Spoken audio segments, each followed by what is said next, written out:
Урматтуу мекендештер, түнкү саат 11-ден өттү. Мына мен азыр Ош шаарына, Бишкек шаарына келип конуп, шаарды көздөй баратам. Бирок бир топ мени сарсанаа кылган ойлор менен бөлүшөйүн дедим. Кече Ысык көлдөн келген, Бишкек шаарына жардамга келген врачтарды депутат Наталья Никитенко көз тосуп алып, мейманканага жайгаштырып, аларга колубуздан келишинче көмөгүбүздү көрсөтүп, бүгүн эрте менен кайра Ош шаарына учуп кеттик. Депутат Абдубакап Нурбаев экөөбүз ушул эмге көргүүгө деп бөлүнгөн акчабыздын баарын коронавирус илдети менен күрөшүп аткан, обсервацияда ушул очогунда иштеп аткан врачтар, медсестралар, санитаркалар менен бөлүшүп, алардын үй бүлөлөрүнө болгон каражатыбызды берип кайттык. Бүгүн мына мен ушул больницалар менен дагы көрүп чыктым. Врачтар менен сүйлөштүм. Арачалоодо өзүмдүн агам Бишкекте пневмония болуп, ага ошону жаткырганга оорукана таппай, дагы бир топ жүдөдүк. Эми ушундай оор шартта жашап атабыз. Бирок ушунун баарын ушундай кырдаалда кармап турган врачтарга мен таазим деп, ошо 30 жылдан бери мамлекетти башкарып, ушул биздин медицинабызды талкаланган абалга жеткирген чиновниктер, азыркы иштеп аткандар дегеле баарыбыз ушул врачтардан кечирим сурашыбыз керек. Анткени ушундай оор кырдаалда ушул врачтардын гана көмөгү менен, сиздердин гана антыңыздарга туруп, аз ушул болор-болбос акчага иштеп атсаңыздар дагы биздин жарандар үчүн, алардын өмүрлөрүн сактап иштеп атканыңар үчүн баарыңарга таазим. Бүгүн негизи Кыргызстанда медиктердин күнү, бирок сиздерде майрамдык маанай жок. Жан өрүп атасыңар ар бириңер, үйүңөрдү, бала чакаңарды унутуп. Биз дагы колубуздан келишинче жардам берип атабыз, албетте. Мына бүгүн Наталья Никитенко экөөбүз биргелешип жардам уюштуруп, депутат айым тапшырып келди. Ганиз авиа базасындагы врачтарга керектүү нерселер жеткирип келдик.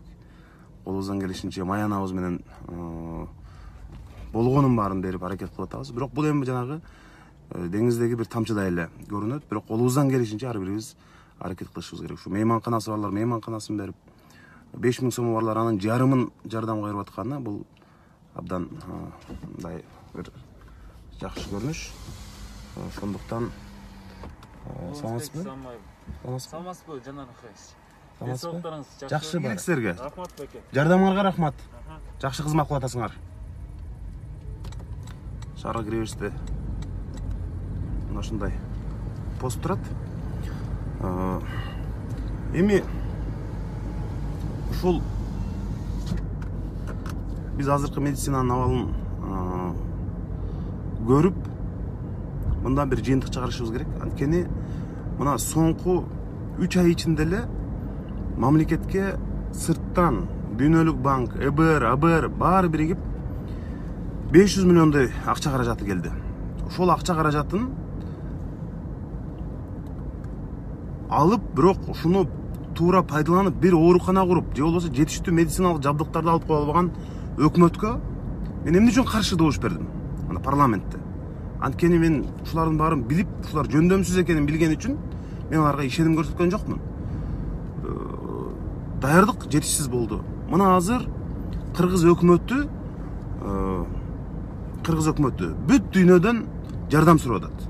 Ушу мындай бардык дары-дармектерди сурап, мындай бир кайырчыдай образга жаратып атабыз азыр.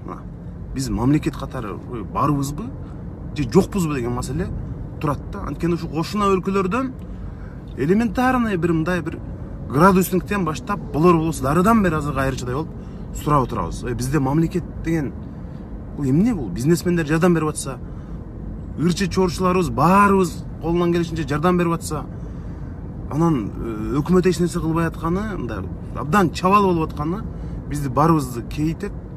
Булардын албетте кийинчерээк биз сөзсүз түрдө жоопкерчилигин карап, ар бир тыйындын отчетун алганга биз милдеттүүбүз. Биз ошого жетишебиз сөзсүз түрдө.